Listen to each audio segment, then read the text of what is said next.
Hi, welcome to my channel, American Teacher, where I'm sorry I'm laughing because this is like my first time doing this. So if the computer freezes, I'm not quite sure why, but it wasn't showing my hand on there, so that was why I did that. But we are learning all things 5th grade, and today we are studying American history out of the Making a New Nation book. We are moving right along in chapter 4. So our study skill for chapter 4 says to use a KWL chart. I've sort of alluded to that perhaps in a former video, but let's take a look at this. In a KWA chart says use a KWL chart. And what does that stand for? So we're going to learn about that. A KWL chart helps you focus on what you already know about a topic and what you want to learn. So use the K column to list what you know about a topic. So that's what we would do right now. Right now, this is their example, what K, what I know. K for the silent K in know. So yeah, we just kind of look at that. But when we see KNOW, we know that means know, what you know up in here. Not know like in no, you can't do that, but what you know. Okay, so we know people from Spain built settlements because that's what Christopher Columbus was told to do. So they sent in farmers, and do you remember the name of the farmer? I'm thinking I'm going to get them all mixed up. We're like, oh, Miss America, we learned about so many of them. So De Soto, I believe, was a farmer, and he wasn't doing well. And so he left, and then he went to the Americas or to the New World, and I don't even know if they knew it was the New World. They may have still thought it was the Indies at the time, and he wasn't doing well there. So he left that one again and said, oh, here we go. So, but I do believe also the French didn't build so many settlements, but I know the English certainly did, and we're going to talk more about the English settlements. What I want to know, how did they build settlements? How did they do that? So out here in New Mexico, we have lots of like haciendas and missions. I know that's how the Spanish did it. You know, we hear about like Plymouth Plantation with the Pilgrims.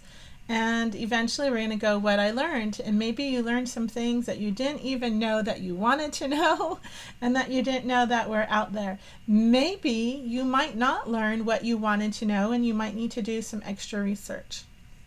And that's what this is all about. It's really just about creating talking points and being a jump start to go, oh my goodness, I didn't even know about that. And then you come to find out that there are hundreds of books written about that subject. So, and that's what I'm here for. This is just a jump start into your further education.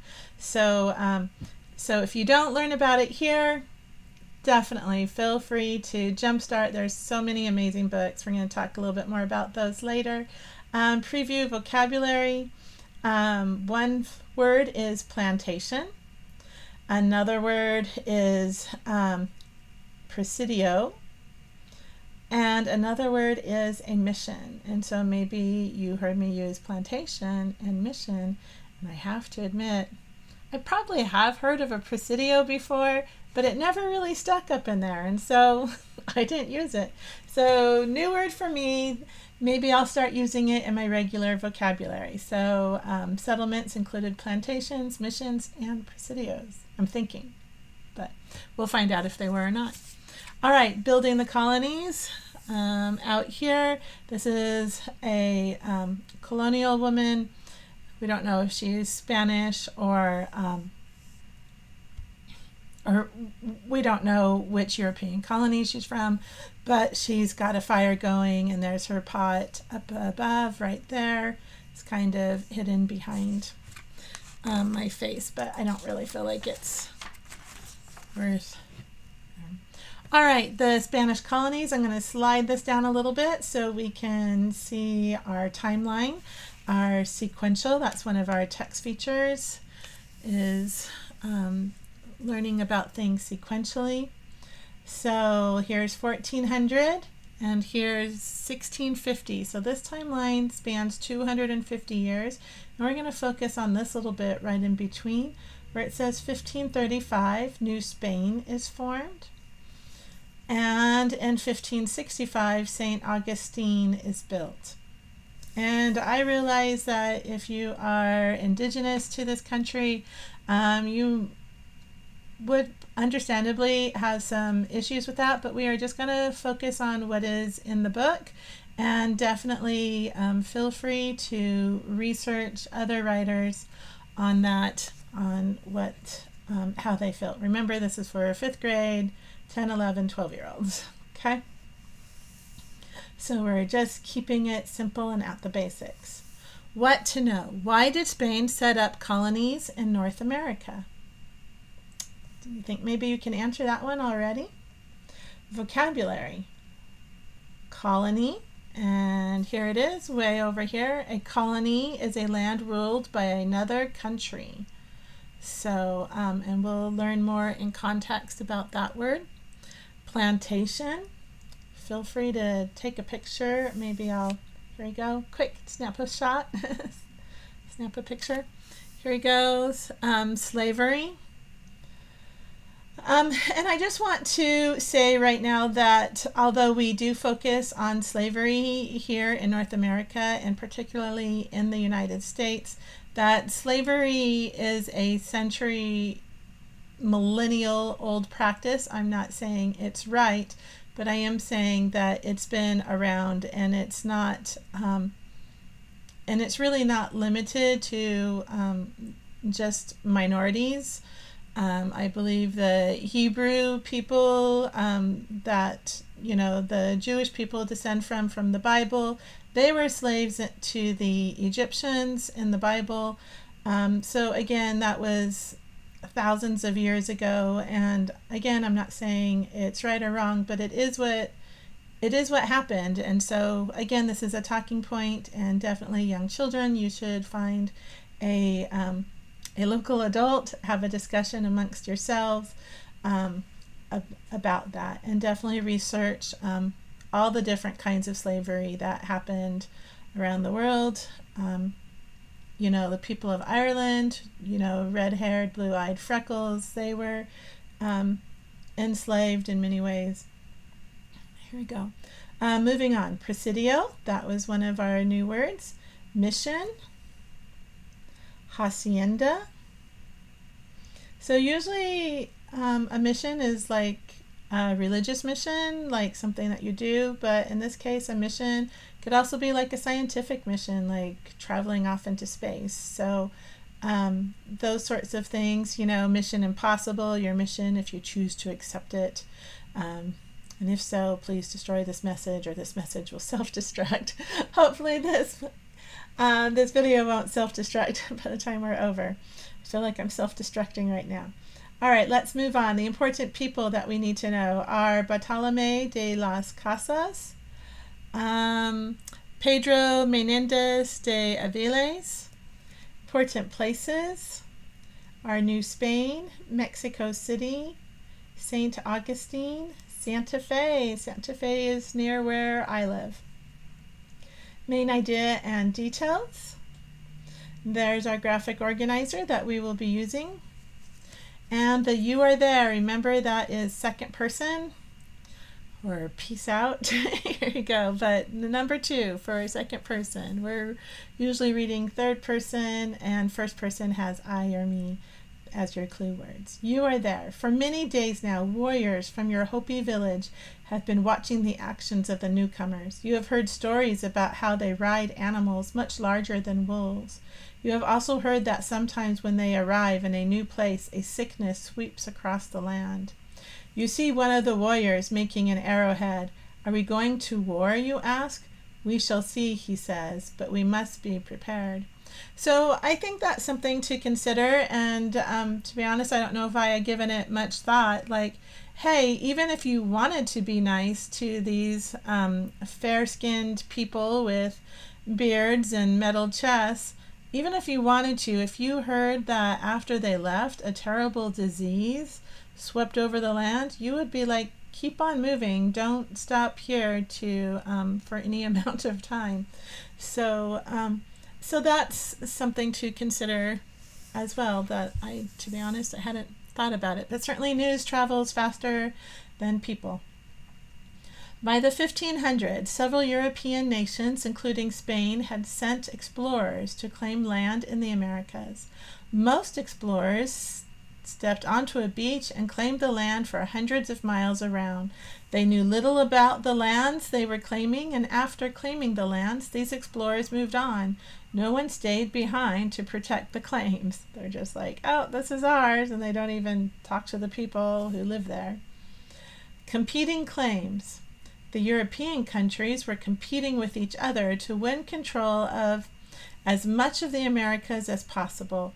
Often more than one country claimed the same land. Native Americans already lived in most places the explorers claimed. Usually no one paid attention to anyone else's rights or claims. Kind of sounds familiar. Right here it says Spanish forts. Spain built forts to protect its claims to land in North America. So the Spanish were starting to go, all right, we're claiming this land and we're going to build a fort to kind of do that. Behind me, it's just a little picture of like more soldiers and a little wagon. It does kind of look like maybe, I'll go ahead and just show it to you because that's picture if you want to take a picture of that so you can study it more if you'd like. To keep on going about competing claims, at the top of the page, Spain had already claimed large parts of the Americas. However, Spain learned that claiming land was not the same as controlling it. Spain came to understand that it needed to protect its lands in the Americas from other European nations. Spain also tried to overpower Native American tribes and take their lands. So they were realizing, yeah, the Native Americans didn't care if we left a flag there or not. They didn't think anything of that. Most of them probably didn't even understand what was going on with it being in a different language. And then and they probably just said, cool, a nice pole, took it down, turned it into a spear for themselves. And then basically the European wars moved over to the Americas. That's kind of what started to happen. And then the Native Americans had to decide if they were going to join one of the European sides or if they were going to be, nope, we're for us, and unite together. And that was probably a tricky part for them. Spain formed colonies to protect its land and to govern the people there. A colony is a land ruled by another country. The colony of New Spain was formed in 1535 with most of its lands in Mexico and its capital in Mexico City. New Spain also included many islands in the Caribbean Sea and the Spanish lands north of what is now Panama. Main idea and details. How did Spain protect its claims in the Americas? And I would say Spain protected its claims in the Americas by building forts. And if I was really good, I would cite my evidence as it says on page 149, which you can't see, in paragraph 1, 2, 3. I would say paragraph 3, page 149. All right, slavery in the Americas. This is the tricky conversation. I'm not going to have it with you. I will let you have it with others. I'm just going to read. All right, sugar mills. Enslaved Africans were forced to work in sugar mills in the Portuguese colony of Brazil. Here's all of the picture right there. And I'll move that again and there. Let's go ahead and just check out this map real quick. Settlements of New Spain in 1650. So remember, Columbus came in 1492. Columbus crossed the ocean blue. Little rhyme to help you remember. And this is now what Spain 150 years later has claimed. They've claimed these islands. They've claimed most of Florida. The Native Americans along the Mississippi River to But again, and there are forts or missions all around this area. The El Camino Real, I believe that was perhaps some roads to connect them to Mexico City. These little pictures right here represent the missions. And right now we see at least 1, 2, 3, 4, 5, 6, 7, 8. And then over here in Florida, 9, 10, 11. And I'm just going to say in New Mexico, there is the world's oldest, largest house. Not largest, but the world's, North America's oldest house. I won't say the world's. But it's, European built house, because there are pueblos that are 2,000 years old.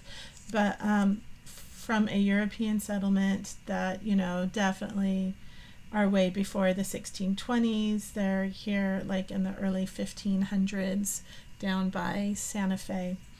And so, yeah, lots of old things. We kind of think, oh, this is the old part of the Americas. Well, actually, like New Mexico is probably parts of Texas, Arizona. Those are the old parts of the Americas. But it just wasn't under English colonial rule. It was Spanish colonial rule at the time. All right, slavery in the Americas. At first, very few Europeans settled in the Americas. After more gold and silver were found, many more colonists came. They hoped to get rich. Others came to start large farms called plantations. By 1550, there were about 100,000 Spanish colonists spread across the Americas. To the south of New Spain, Portugal farmed the colony of Brazil. And I'm just going to say that would be like over in this area, right over here. The growth of slavery. Both Spain and Portugal needed many workers to grow crops and to mine gold and silver. They forced the Native Americans they had conquered into slavery.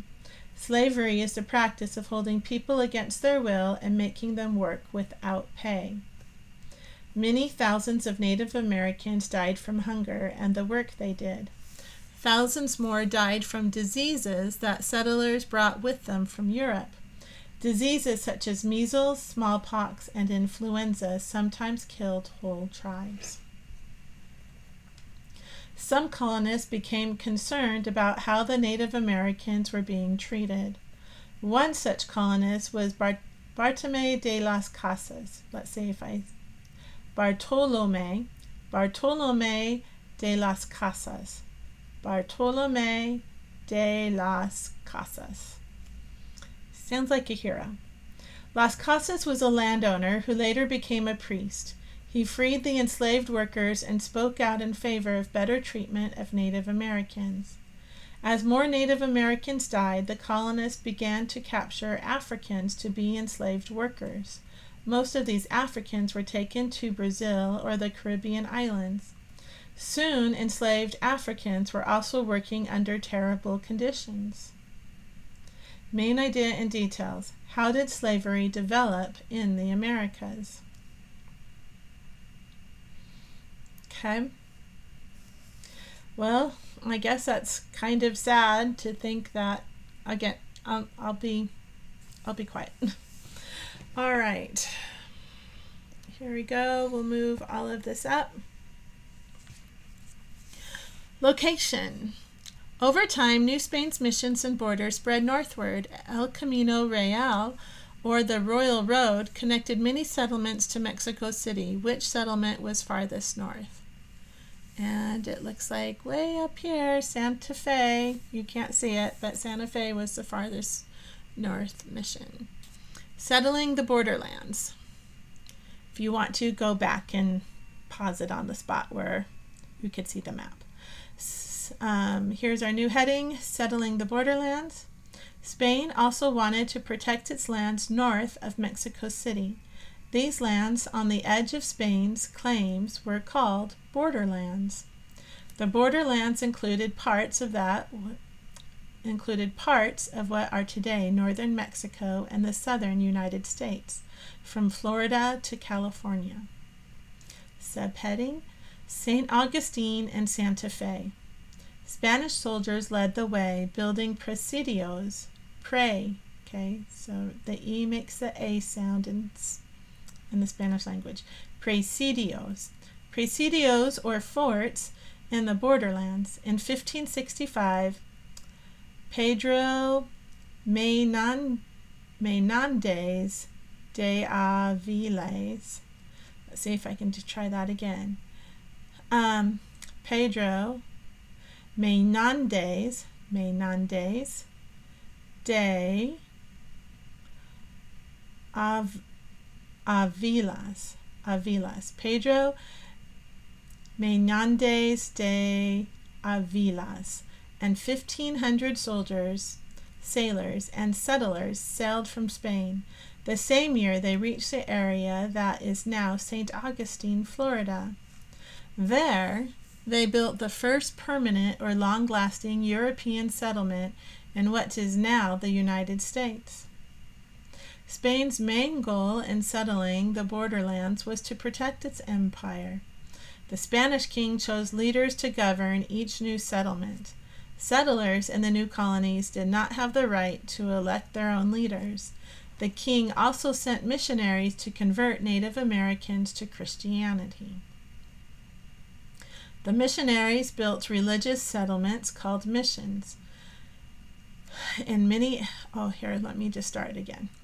missionaries built religious settlements called missions in many areas of the southern half of North America. In 1610, Spanish missionaries helped settle Santa Fe, the capital of the New Mexico colony. In such places, missionaries and Native Americans lived very near each other. So they might have lived in the same mission or definitely in the same land.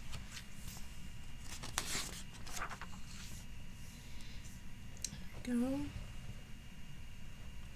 Oh, I'm excited. We get to read about Bartolome de Las Casas. Here we go. But first, let's check out this little, this is kind of a map. It's a graph of sorts. So it's a population map. Europeans in the Western Hemisphere from 1550 to 1750. So over 200 years, we have 1550, 1650, and 1750. Now, notice we have all these little kind of stick figures, like figurines, icons, pictures that you would see like next to a bathroom.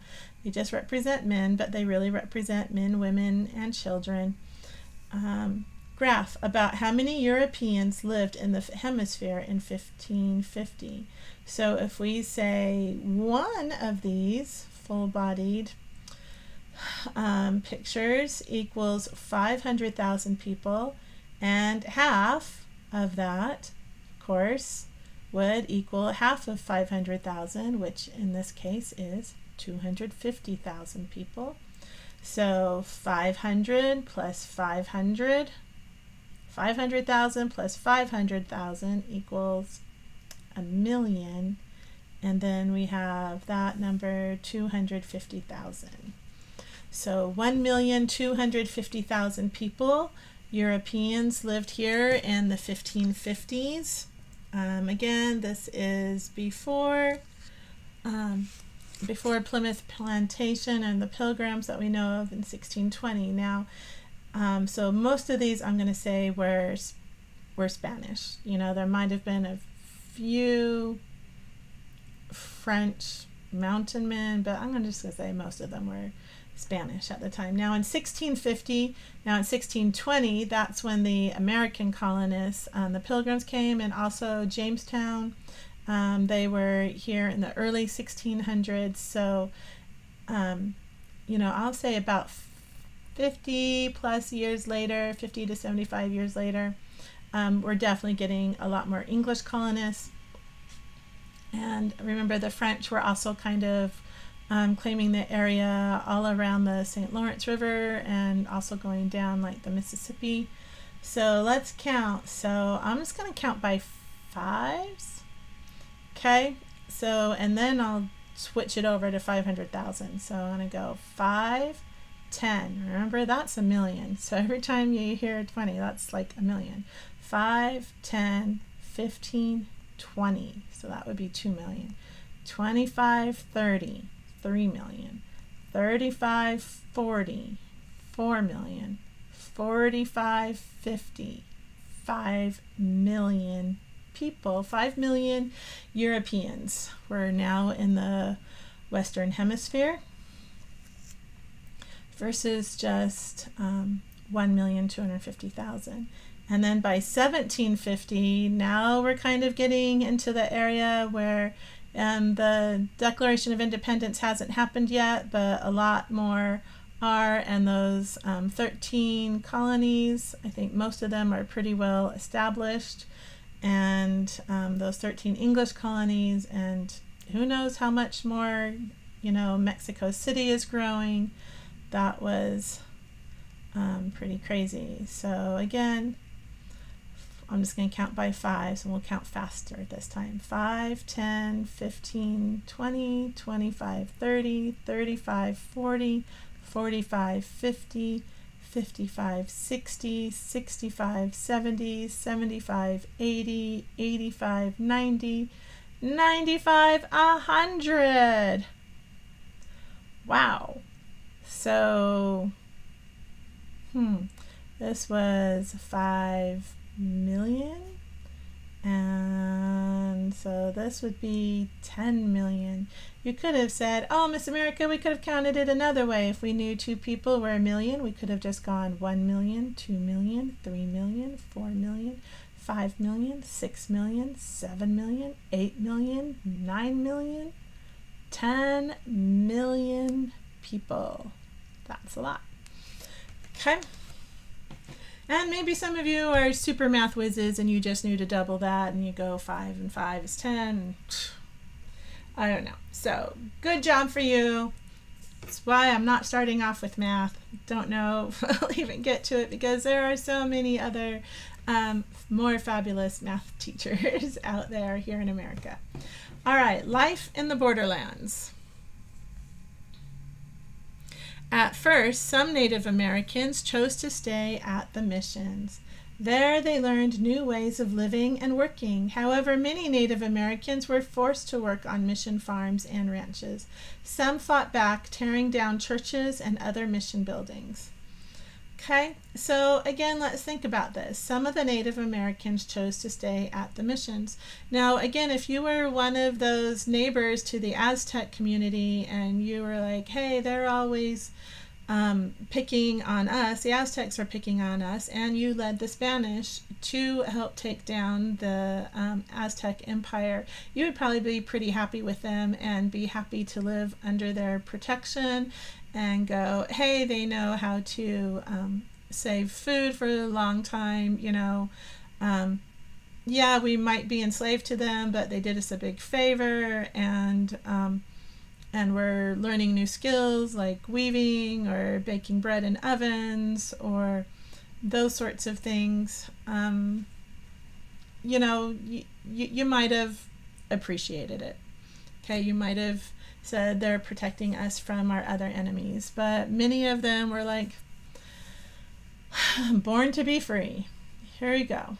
Some, and again, I will say the Aztecs were sacrificing they didn't want to sacrifice the people from their own tribe for their religious beliefs, so they would go and just collect people from their neighboring tribes, and they were sacrificing them. So again, the Native Americans might go, we might be enslaved to them, but nobody's being sacrificed. But then they were still being subjected to disease and other kinds of things that they didn't even know about. Some settlers in the borderlands held much land. Some built large homes or estates called haciendas, where they often raised cattle and sheep. Again, notice that we don't say the H sound. I still call it kind of haciendas because that's, me putting my English phonetic skills onto it. But the Spanish pronunciation is haciendas. without the H. The Spanish and the animals they brought with them changed life for many Native Americans. Horses, long extinct in the Americas, once again roamed the land. Some Native American tribes learned to tame horses for use in hunting and in war.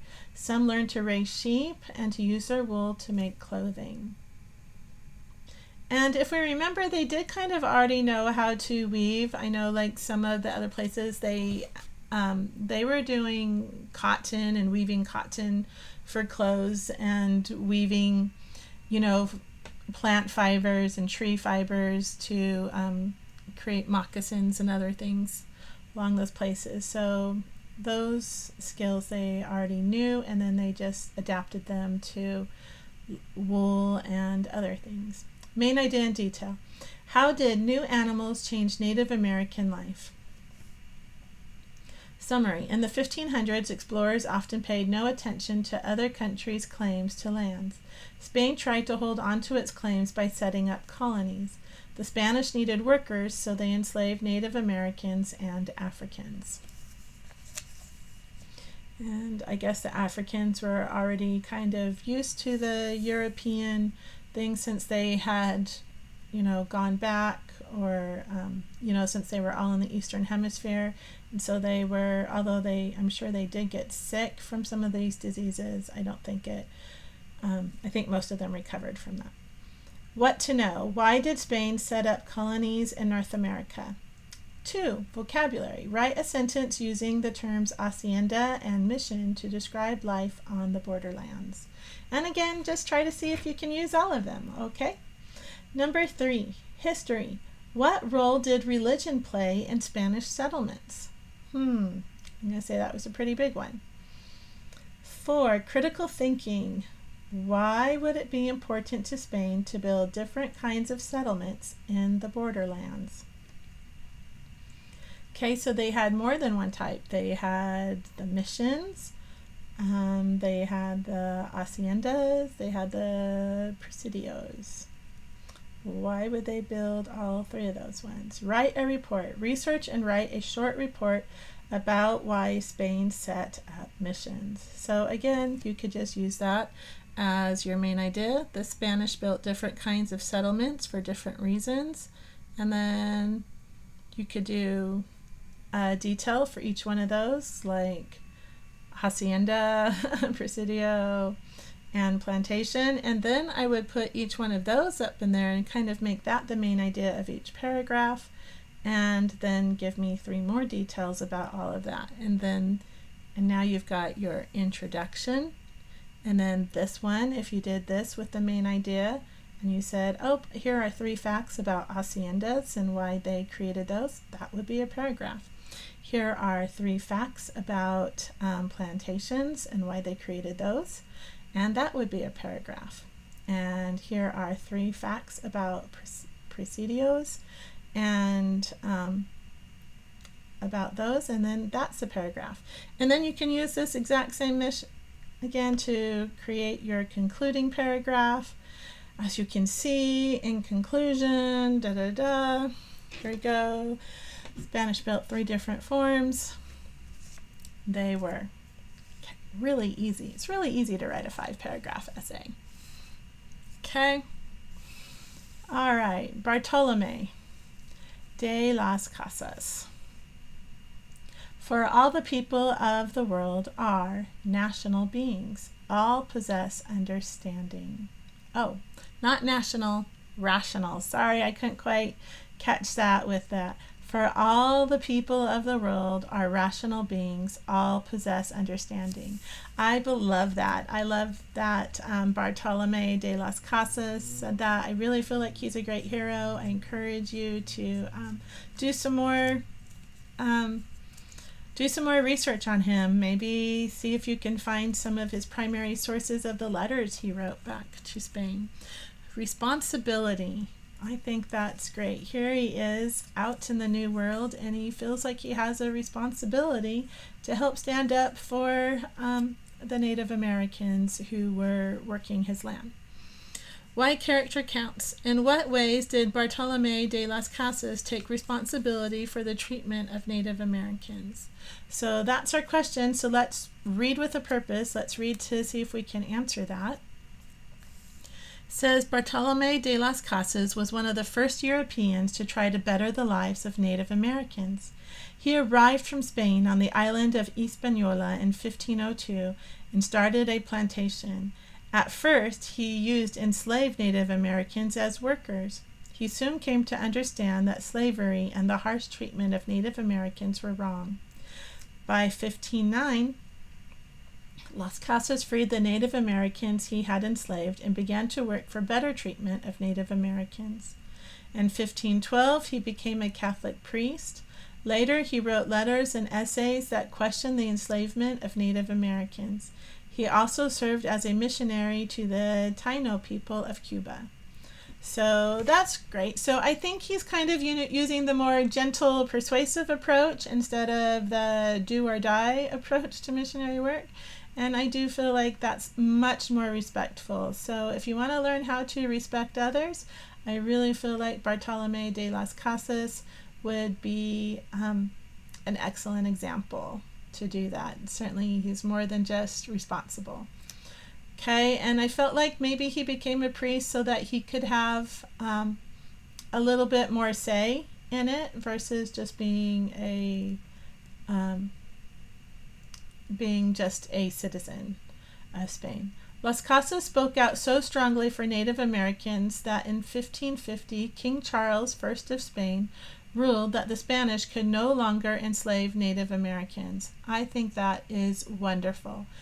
We should look to that as an example in 1550. That's, over 200 years before the Declaration of Independence.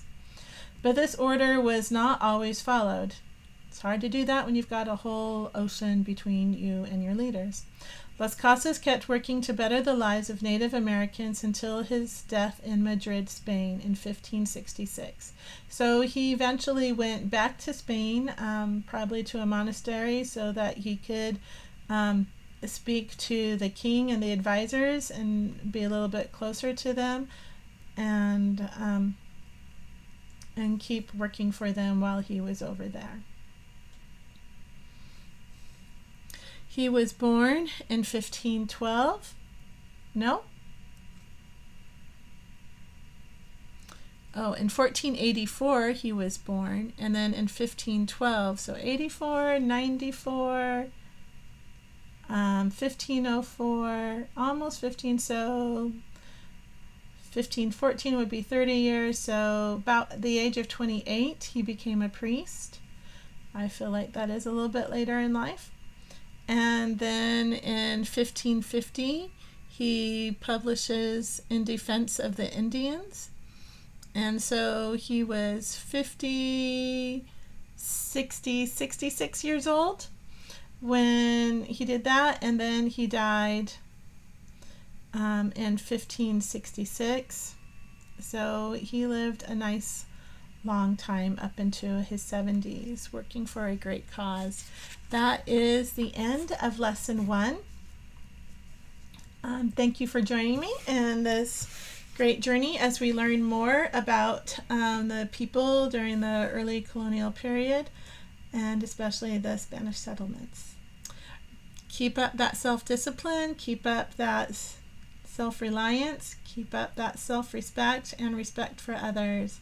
Remember to be kind always to everyone, because we all possess, we are all rational beings, and we all possess understanding. And sometimes with some people, I know you want to go, no, I don't know if they are rational. That's why we're doing this, helping you to develop to become a rational human being with thought and ideas. Okay, and I know you're going to come up with much better ones and make the world a better place with your ideas. Have a great day. Know I think you're fabulous and amazing.